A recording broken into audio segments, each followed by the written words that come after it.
Hi, welcome back again. Today I'm doing a video on tour mode in Golfstar.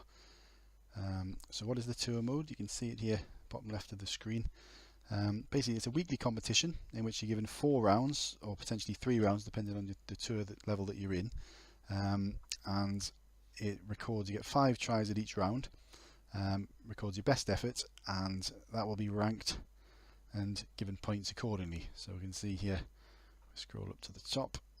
We've had a go at round 1 already.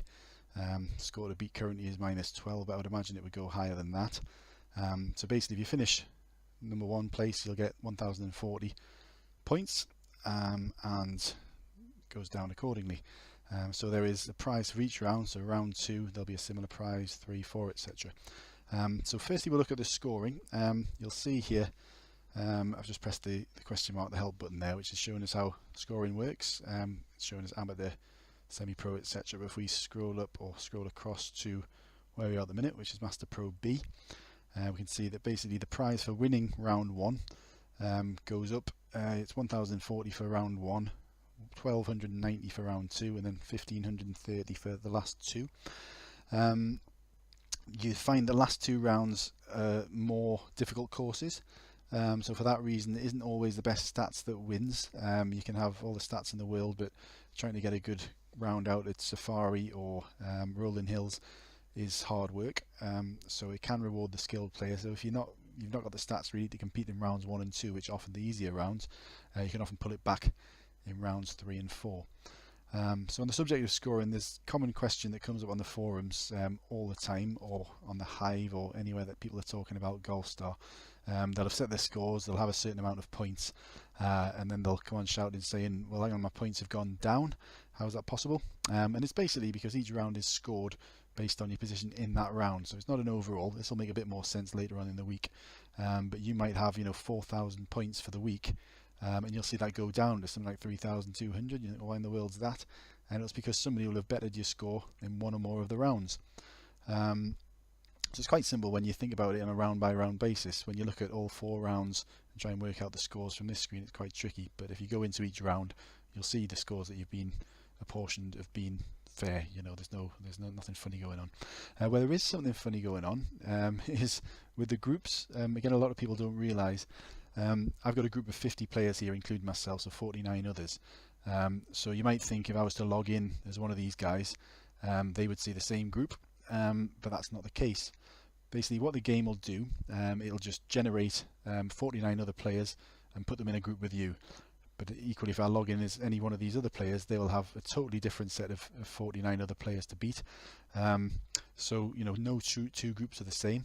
So you might say, oh brilliant, you finished top of the group, send a message to someone who was in second place saying, I beat you, and they'll just go, what are you talking about? Because he would have had a completely different group. He might have won his group, he might have finished 15th in his group. It's entirely down to who he had in his group and who you had in yours.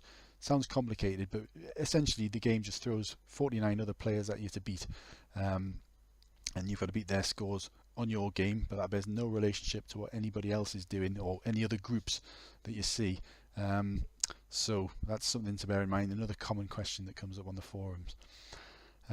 So what I'm going to do this week, you'll see if I go back to the schedule here, we've got 4 rounds coming up. I've got Interlaken 6T, I've got Whitecliff in from the 6th tee, Safari from the 5th, and Sands from the 5th. So you'll see the harder courses, they haven't put you on 6th tee. That will happen sometimes, especially in Master Pro A.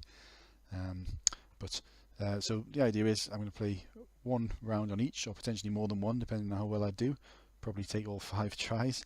The game used to give you unlimited tries for a VIP, but it's quite a good change they made to make it limited to 5 tries only, because you used to get some ridiculous scores. You'd essentially have to beat 4 perfect rounds every time. It's not that bad now, although you will often need at least 3 perfect rounds to win. We'll see what happens this week. If I have a look at who I'm up against, we've been in the screen a couple of times, you'll see it's generated a list of players. It'll always give you some lower stat players right up to high stat. In Master Pro A you'll find a lot of 100 and above. It's only actually given me 1, this guy here. So you can have a look at your opposition before you go ahead and play him. This is their personal best versus mine, so it looks like I've got a good chance. We can see what they've done before, so they've won a Master Pro B once. These appear to be my main opposition, but it looks can be deceptive. You can have someone who's level 96 who's got a lot of stats. You know, it's not always about the level, but it's usually a good indicator. So yeah, I'll stop this video now. What I'm going to do is I'll play round 1. I'll upload that as a separate video. I'll essentially upload rounds 1, 2, 3, 4 separately, rather than have one enormous video which people will fall asleep after 10 minutes.